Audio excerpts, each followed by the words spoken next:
Professor Jane Byrne is from the Sydney University. She is the Professor of Innovation and Industry and from the Health and Science faculty. She has a long-standing working relationship around suicide prevention that has led to also how do we support mental health, and then how do we use technology in supporting mental health, particularly of children and young people. She has a whole range of other things, won a million accolades, but more importantly she was recognised in the 2015 Most Influential Women in Leadership Awards in 2015. So we're privileged to have her here. Can you please join me in welcoming Jane for the last time this week. Thank you. Thank you, Colin. And it has been, I hadn't realised I'd done 17 presentations, but that's okay. And I have spent a lot of time with Colin, so I feel that we know each other intimately, which has been fabulous. I also met Ming on Tuesday night, I think it was. And Michelle and I have known each other. I met Michelle when she was an 18-year-old Reach Out Youth Ambassador, and Michelle has been on the journey of the young and well with me for many, many years, and it's a great delight that she's gone across to Butterfly, because I think, as she will point out, eating disorders and body image issues for our young people are a major concern. So I am on my very last presentation. I think I will get on the plane and collapse in a heap to go back to my 3 children. And I have forgotten to put a photo of my children in, but I do have 3, Angus who's 10, Holly who's 7 and Harry who's 6. And I like to tell the story of Angus, who was born with both Down syndrome and autism. He doesn't have a voice, and I think the technologies for him, for the first time in history, and for other children and young people and adults like him, afford an opportunity for our people to connect in ways that we've never imagined before. So I'm not Pollyanna about the technologies. I know there are risks, and we certainly cover off, and when we did our work we talked a lot about the cyber safety issues. If you are interested from a risk perspective and you want to protect young people, the Office for the Children E-Safety Commissioner has a fabulous resource. But I'm not here to talk about risk today. I'm here to talk about the opportunities that technologies afford, particularly for professionals like yourselves who are working with children and young people. So that is me. We were heavily involved in the National Mental Health Commission report. Done back in 2014, we wrote the piece on new and emerging technologies. The report is long. It is about 700 pages, and when I said to Professor Ian Hickey, who is one of the commissioners, it's 700 pages. Of course the minister's not going to be able to enact it immediately, but what they have done is taken the report incredibly seriously at a national level. So the report found a number of things, but essentially what it said is we are failing our people. We are providing services, but people are falling through the gaps. We haven't coordinated our services, and we haven't thought about how to best provide services with people and their families and their communities in mind. 9 key recommendations came out of that report. The first one was person-led. How do we support people and provide them with support and services that are the right care at the right time for them? A number of other things came out, including how do we focus on promotion, keeping people well, keeping people engaged, keeping people in school, universities and workplaces. But when they do become unwell, how do we ensure that they actually get early care, right time, so that they don't become chronically unwell and end up in our care systems, because that's when it's most difficult to provide that support and care. So the report was comprehensive. It covered a whole range of areas. What it also said as its 9th pillar was plug in the technology. Not let's do technology because that's cheaper, or let's do technology because people use it, but think about technologies and how they can be integrated into services so that you as professionals or you as service providers can actually do a better job. You are professionals for a reason. It's because you care about people. The technologies are only there to enable and to support that care. And I think, in fact, the conversations that we've certainly had this week with young people is this is part and parcel of our lives. What we want to do is we want to have a partnership with the professionals who provide support and care for us and use these technologies to facilitate those conversations and those connections. So I won't go on about the report other than to say it talked about self-management, and it talked about the importance of using technology to support self-management. And when we talk about technologies, Michelle and I were having a bit of a giggle about the Internet of Things. Basically what it means is technologies mean many different things to many different people. They are web services, they are gateways, peer and family support, online support forums, apps, increasingly avatars and chatbots, but this whole focus on the Internet of Things includes biometrics and some of the things that we have never imagined that will support people to stay in their homes longer, that will support the well-being of people so that they can stay connected into their communities. So the case we made was, don't think that the internet is going to solve all the problems of the world or that it's created them, but rather it is a part of an integrated support system, and we need to be clever in the way we think about using the things that people are already using. Whether that's a biometric device, and I know Michelle has her Apple Watch on today, it talks to her about getting up and being active. Every hour, I think it pings and says, stand up, it's time to go for a bit of a walk and get a bit of exercise. It tells her about her sleep. It helps her understand how her body and her mind interconnect. And I think increasingly we're saying actually mind and body and looking after yourself, whether that's in your workplace or whether that's in your school or whether that's through your community, is incredibly important. I like to tell the story of my mum, who has become increasingly obsessed with getting her 10,000 steps.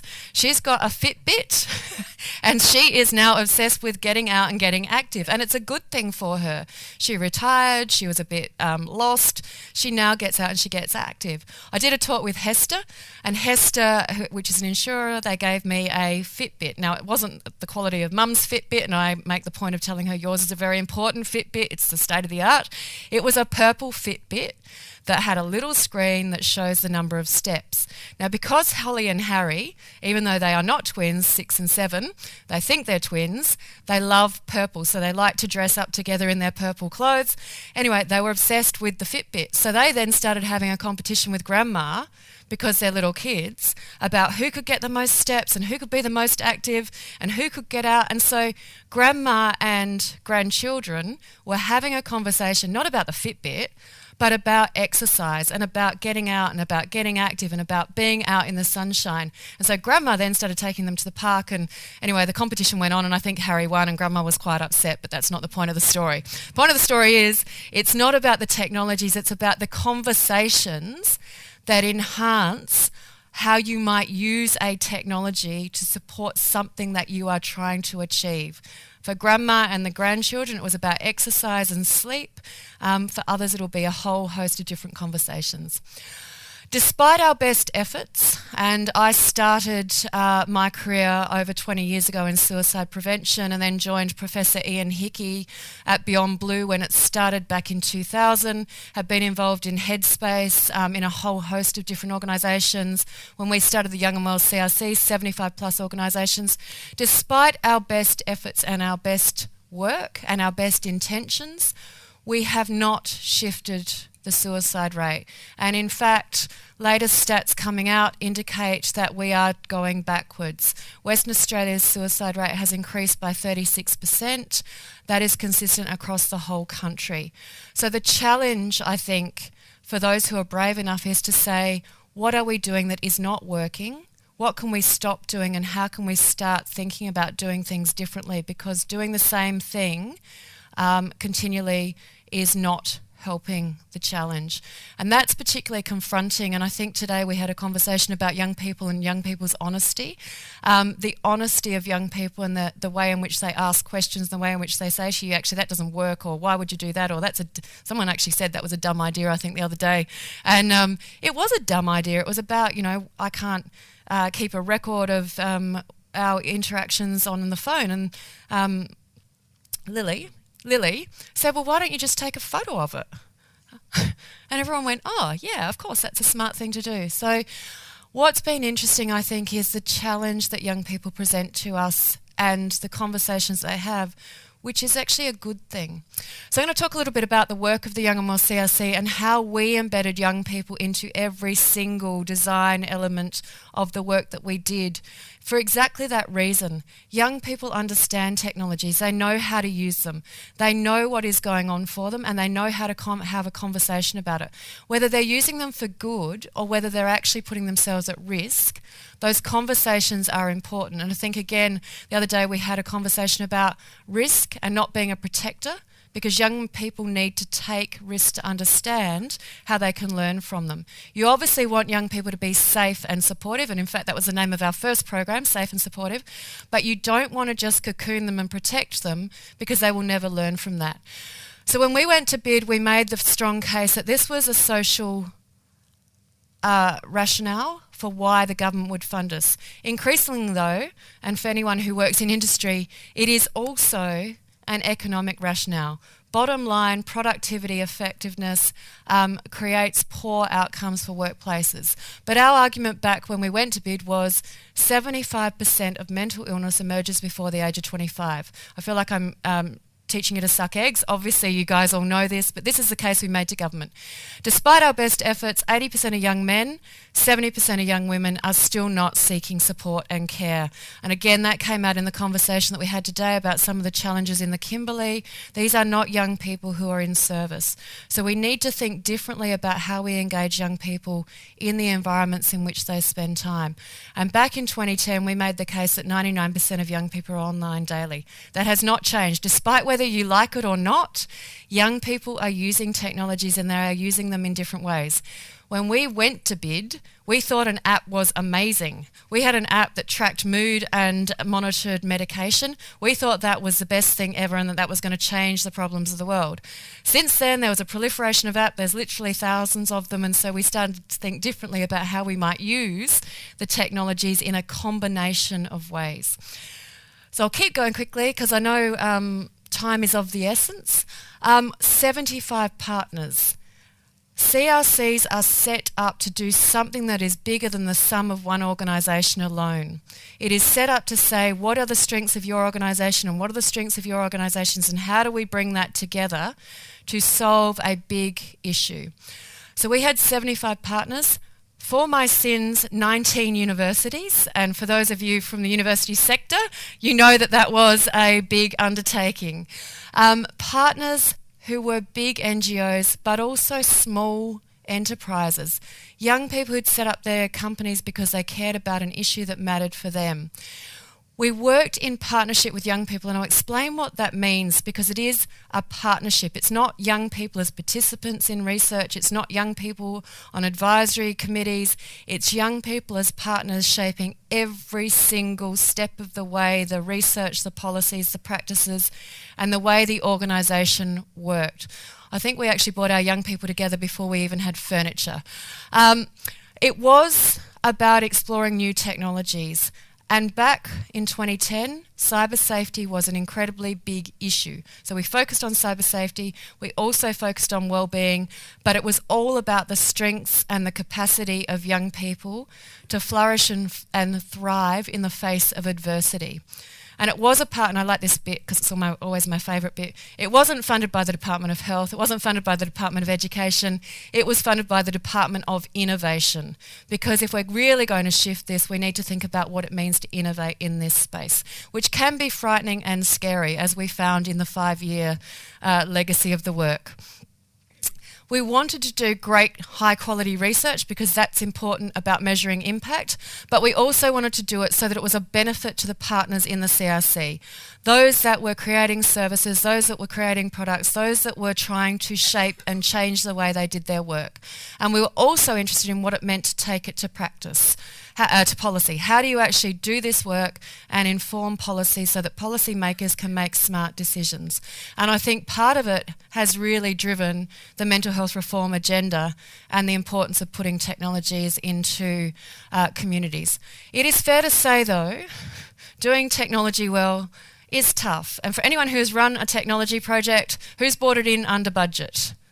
There will not be one single hand. Oh, we had one hand. Well done, congratulations. Would you like to come and have a job with me? It is tough. Doing technology well is tough, and so much money goes into technology that often is never realised. as we have seen with the personally controlled electronic health record, but that is a completely different conversation. I just realised we're streaming live, so I apologise profusely for saying that. That said, translating research to practice is even tougher. How many brilliant research projects are there that are done that sit in universities, a paper gets published and nothing happens with it? It is not an easy task, and as Colin knows because we've spent so much time together, Albert Einstein, I love to quote this, insanity is doing the same thing over and over and over again and expecting different results. And that is true in all of the work that we do, so we need to be curious and we need to start questioning why are we doing what we're doing and how is it actually having impact. Not how many people are using our services or how many people are using an app or a resource that we've created, but is it actually changing and having an impact on mental health outcomes. And that is a concept that is a little foreign to many who work in the space. So our Youth Brains Trust were, and still are, an extraordinary, amazing group of young people. Diverse backgrounds, diverse populations, and the diversity is incredibly important. We had young people with a lived experience. We had young people who lived with a disability. We had young people aged between 12 and 25, metropolitan, rural, regional communities across the whole state and across the territories. And we brought them together because they cared about one single issue. It was giving back to their communities, and they were an incredible group of young people who believed that they could make a difference. And by empowering them to believe that they could make a difference and making them a part of our structures, they actually did make an incredible difference, and you'll see some of the results of that. When we first started, we said to them, well, tell us why technology matters. We actually need something simple that we can give to policymakers so that they understand why is this so critically important. And they said to us, well, the reason it matters is because our world is both online and offline. Back when we were first set up, people used to say, that online world, it's not real. It doesn't mean the same as the face-to-face interactions that young people have. Young people were saying to us, it's not one or the other, it is part of who we are, and it is a part of how we engage, how we communicate, how we connect, how we share. Certainly every conversation that we've had this week, and the ones that Michelle and I have had for many, many years, it is a part of who young people are. And as a professional working in that space, if you don't understand what that means for a young person, then you cannot provide them with the best quality care. They may say to you, as we had on Monday night, one of our young men say, I don't use social media. And again, that is fine. You don't want to make people do something that they're not comfortable with. Every single consultation we've done around lived experience has been, this should be about choice, and this should be about respect. And those two things are critical to providing high quality care. They're the reason you signed up to be a professional. They said it's a part of our lives, which we know, and as I know, to mum of three very little children, of which Angus uses his iPad to communicate, it is part and parcel of their lives. Whether I like it or not, I strive for balance for my kids, and I think all of the mums that I've talked to over the last week, that's exactly the conversations that we've been having. And the dads, I forgot about the dads. They're important too. But mum's intelligence is the most important. I don't know if you knew that from a genetic point of view. So the other thing that was really pertinent and true, and which has still come to play in the research, is it provides flexibility and confidentiality. This is not new. Back in 1997, when Jack Heath set up reachout.com as the world's first online mental health service, he set it up because his cousin took his own life in rural Victoria. Back then, Jack was saying, I want a confidential, flexible, online resource that anyone can access at any time so that they can reach out and get the support and care that they need. That has not changed. Our young people are still saying that. But what we're now saying is, how do we create soft entry points, and how do we ensure that they don't just stay online, but that they actually come in to see someone face to face if they need to. We do not want to set up an online versus offline. We want to create an integrated, seamless service system for our young people. If you're interested, there's a whole host of resources, and we're going to put them up on the website. The Better Practice Guide. slightly out of date now. It was done back in 2013, 11.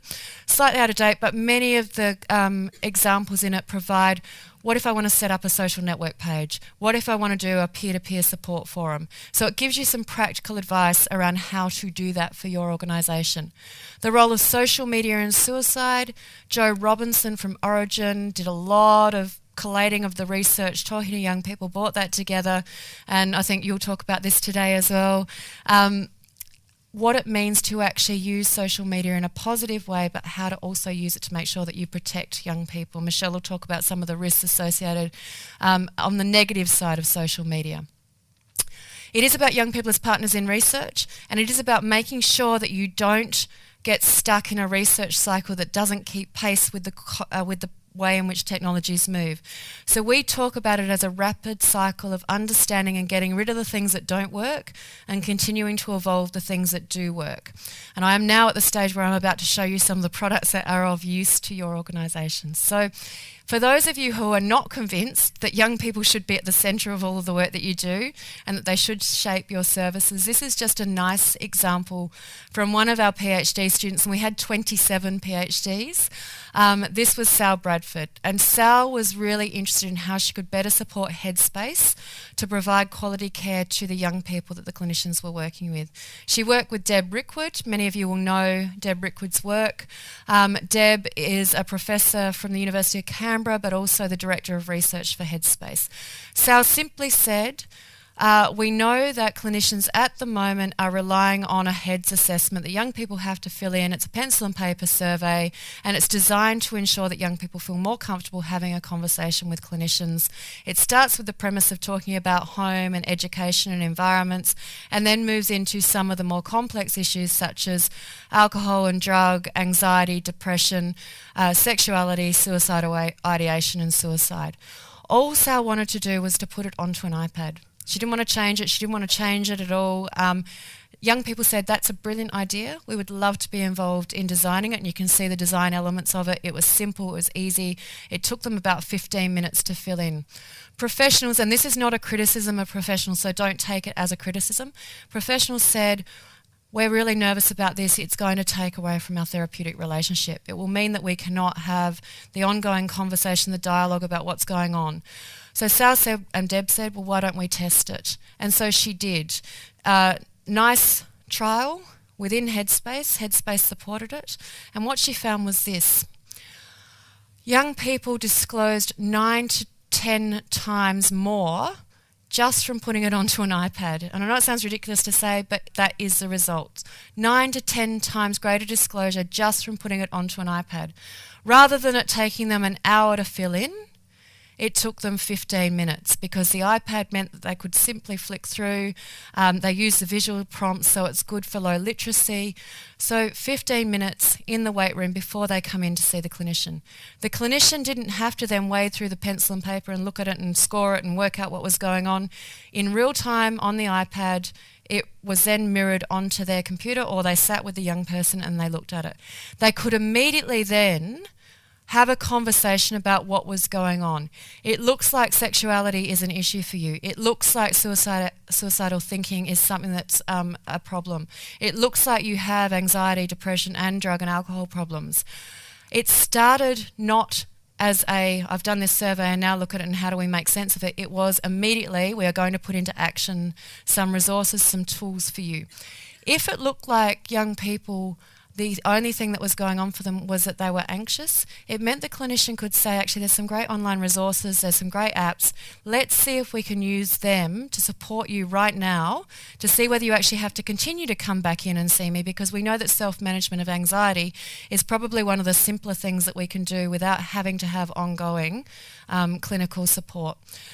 The other thing Sal did, because remember the clinicians were terrified about the fact that it might take away from their therapeutic relationship, she asked the question, and the results were compelling. It didn't take away from the therapeutic relationship at all. It showed an increase in the therapeutic alliance. Not enough young people involved in the study to say, yes, definitively this improved it, but it showed an increase. So that was a good thing. So that is one very simple example of challenging assumptions and trialling and testing and taking to scale. I won't cover that. I'll keep going. Now, I was going to do a live demonstration of what is an ecosystem, which we're calling Synergy, which the Australian government have backed, but we realised that we couldn't do a live demonstration, so I've done some screenshots as well. So what I want to do is show you what this looks like.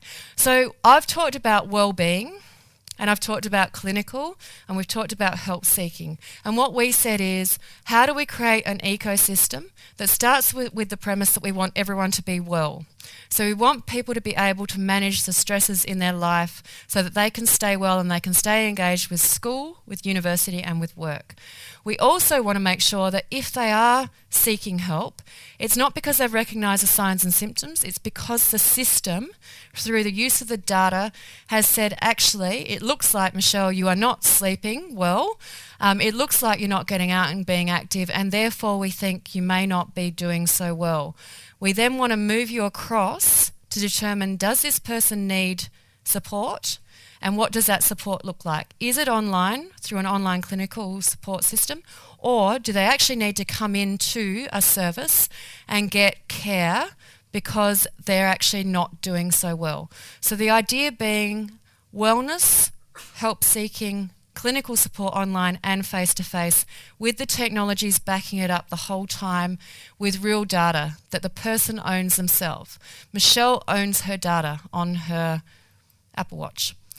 When Mum uses her biometric Fitbit and someone else uses a Jawbone, they own that data. Anytime you use an app, you own that data and you choose who you share it with, whether you choose to share it on your social network. I don't know if you choose to share yours or not. Doesn't matter, it's your choice. So we wanted to take all of those qualities of what we thought we could put together into an ecosystem and say, continue to build it so that every time something new came onto the market, whether it was created by Beyond Blue or whether it was created by Reach Out or whether it was created by Butterfly or whether it was from a commercial product, it came into the system. This is called interoperability. How do you get things to talk to each other so that they create a system of support and care around you? I won't cover that. That's if you were going to log on. Don't ever do that because that's a research project and you'll break the system. It was only for me. So we started with the premise of a wellbeing plan. Person fills in very short, quick, easy, simple survey. And people were saying we don't want it to be long, we want it to be simple, and we want it to be focused on the things that we can support and work on. It is called Happiness Central. And basically what it does is it collates your apps orientated around your goal. So sitting in it at the moment are about 80 apps that we know are good for well-being.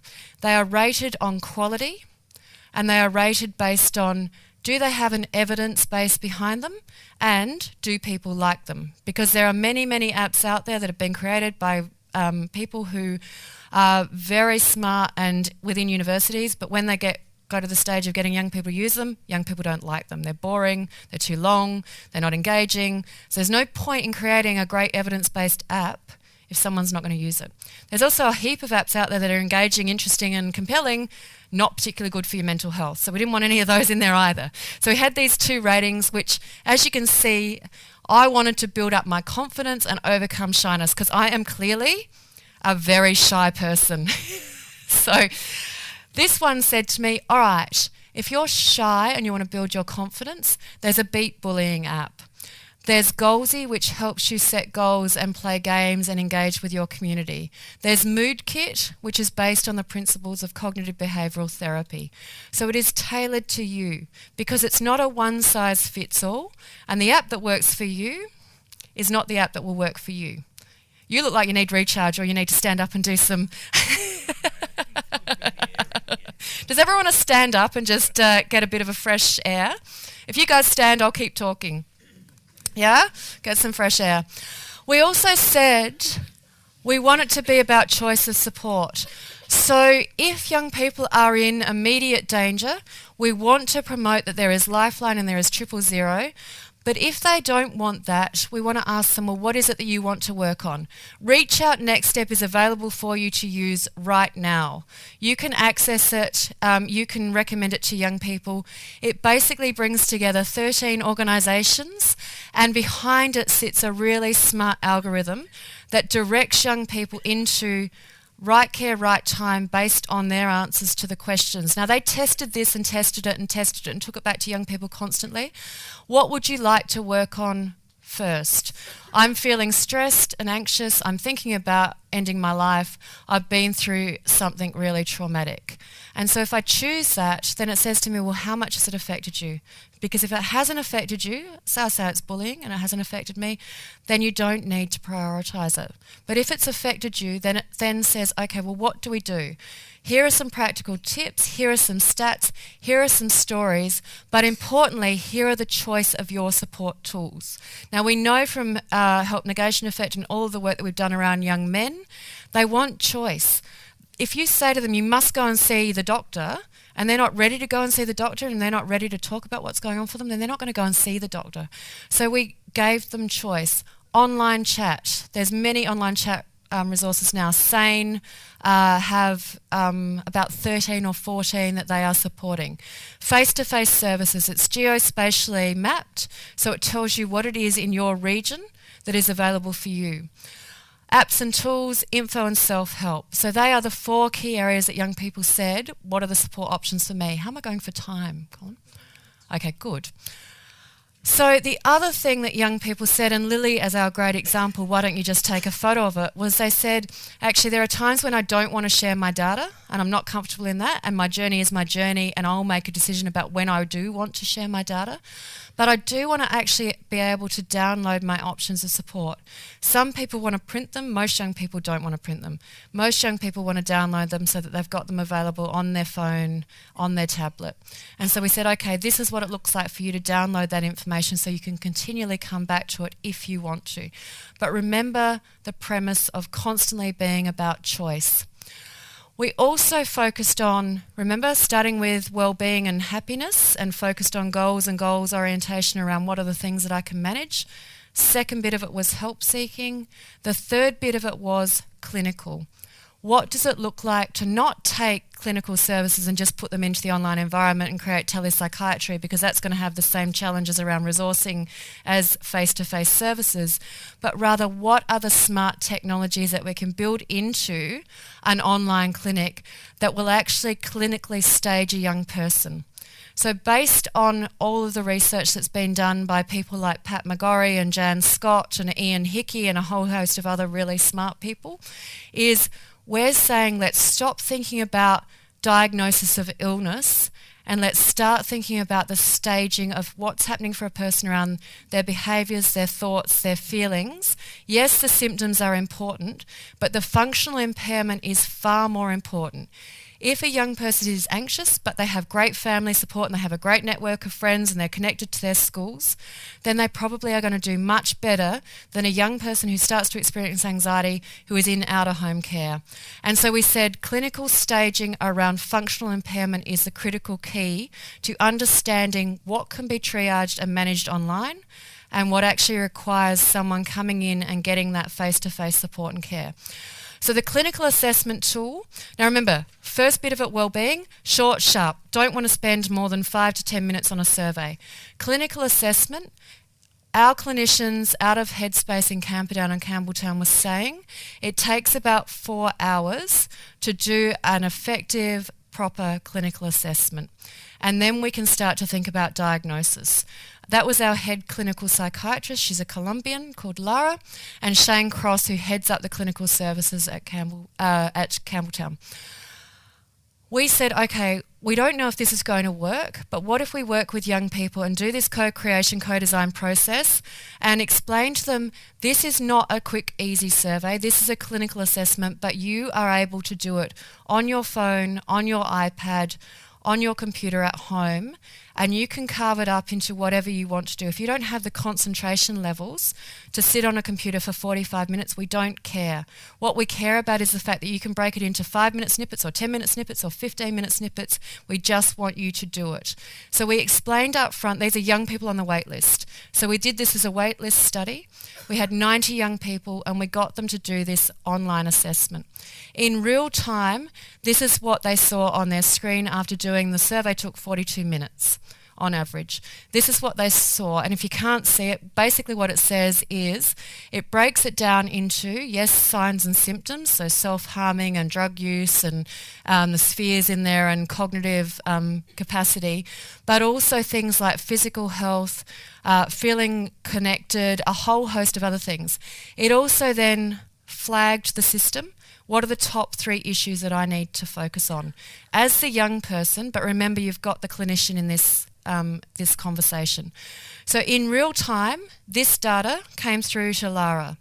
Lara immediately identified this person is suicidal, this person looks like they might be at risk of drug and alcohol, this person looks like that they might be at risk of early psychosis at the extreme. Or actually, this young person, yes, they have some symptoms of anxiety, depression. I don't need to be as concerned. Real time, remember, these are the kids on the wait list. So they were waiting between 6 weeks to 6 months to get care, depending on the availability and how they could get into the service. We had 90. We picked up 7 who were suicidal. In real time, and I remember this happening because Lara was in Colombia, Ian and I were in Canada, and Shane was back in Sydney. It went across to Lara. She got on, she did a diagnosis via video conference call. She had this in front of her. She spoke to the young person, often with their family member present. And she was able to then send a text to Ian, say, I think this is a young person who is really needing support right now. Ian would make the call based on his, obviously, clinical capacity and go back to Shane and make a recommendation and say to Shane, the clinical director, we have a young person who is at risk of suicide. They need to get in and see a professional immediately. So we immediately cut down 4 sessions, however many hours it would take for the young person, their family to come in. We got rid of the no-shows because we were doing this all online. It didn't matter if they didn't show, it didn't cost us anything.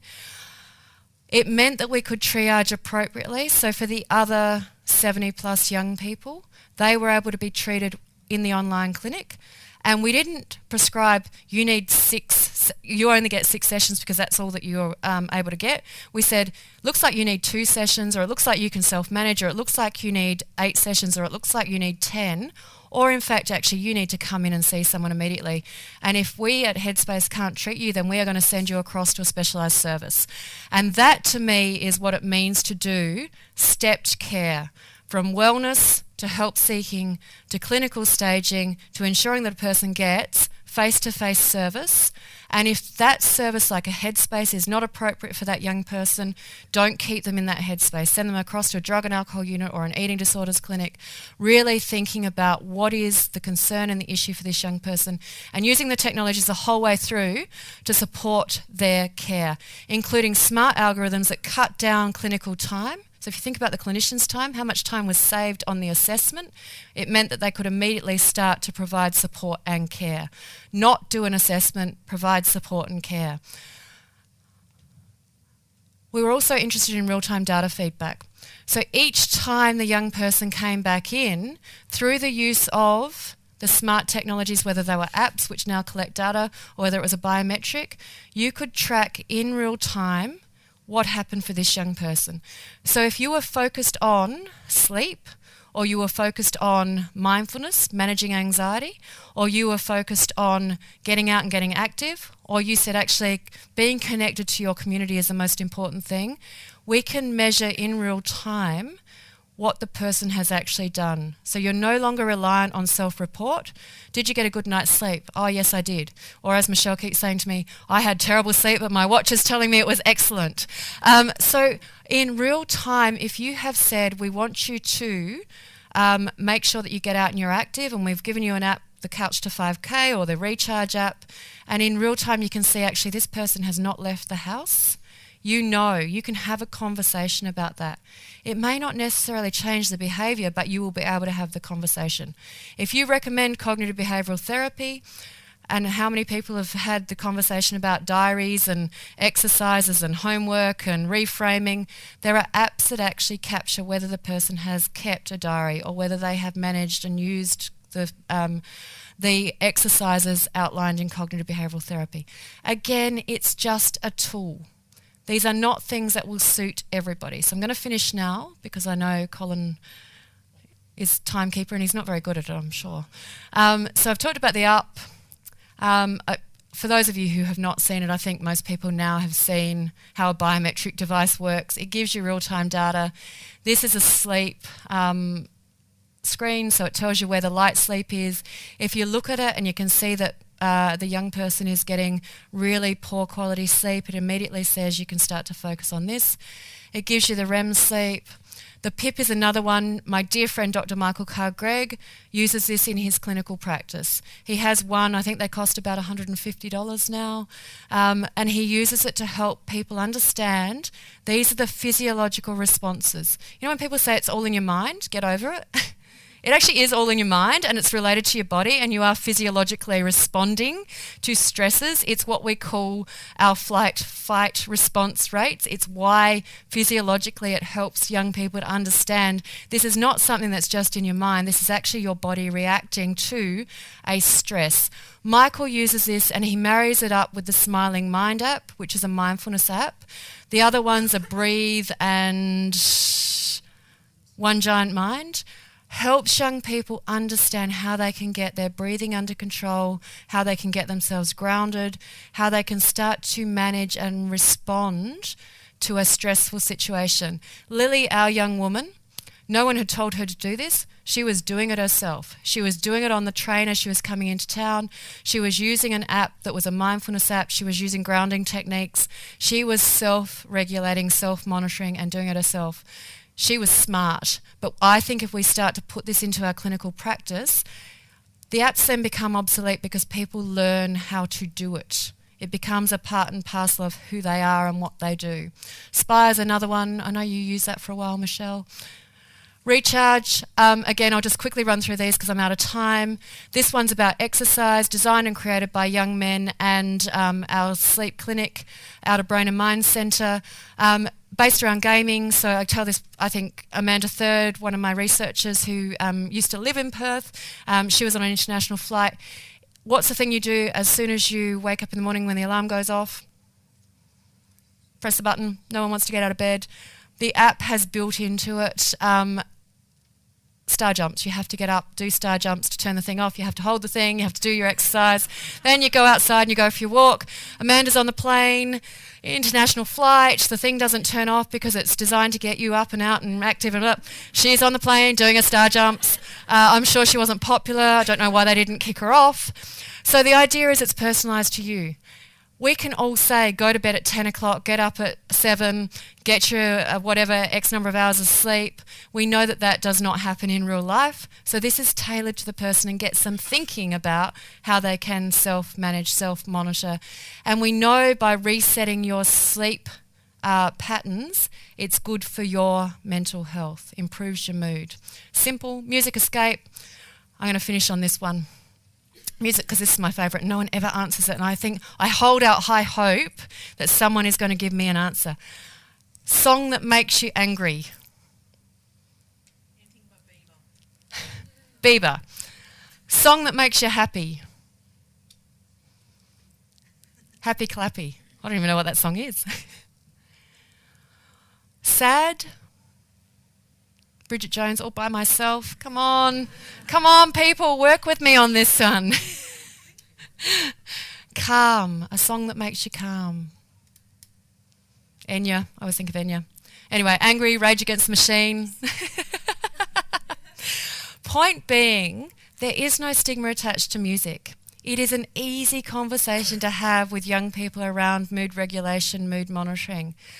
The guys at QUT, Queensland University of Technology, working with music therapists, working with young people, said, let's take people's playlists with their permission and let's put a cadence against it. And there is a science behind this, I kid you not. And so with the cadence, you can determine what's an angry song, what's a happy song, what's a sad song, what's a, hang on, where are we? What is a bored song, a chilled song, excited, aggressive. the conversations you might have around aggression, young men angry. Why are you angry all the time? The music can help you have that conversation. What we also did, and young people designed this, was draw your mood journey through your songs. So based on the amount of time that they wanted to listen, if it was 5 minutes, it was 5 minutes. If it was 40 minutes, it was 40 minutes. We didn't care. They could get out and be active. They could go for a run. They could go for a walk. They could sit quietly. But the song and the playlist came from I'm bored and I want to go to excited, or I'm aggressive and I want to take myself to chilled. Now again, it's not that this app is going to be the amazing thing that changes all things around feeling aggressive or feeling bored or feeling sad or feeling angry. It's a tool and it's a resource to have a conversation about mood regulation. And again, these guys tested it. It tested really well with young people. It also enhanced and resulted in better engagement in service offering and being able to have that conversation about mood regulation and taking yourself from one space to the other through something that is absolutely non-stigmatising, non-difficult to use, something that people actually enjoy. So I will finish there. Thank you. Thank you.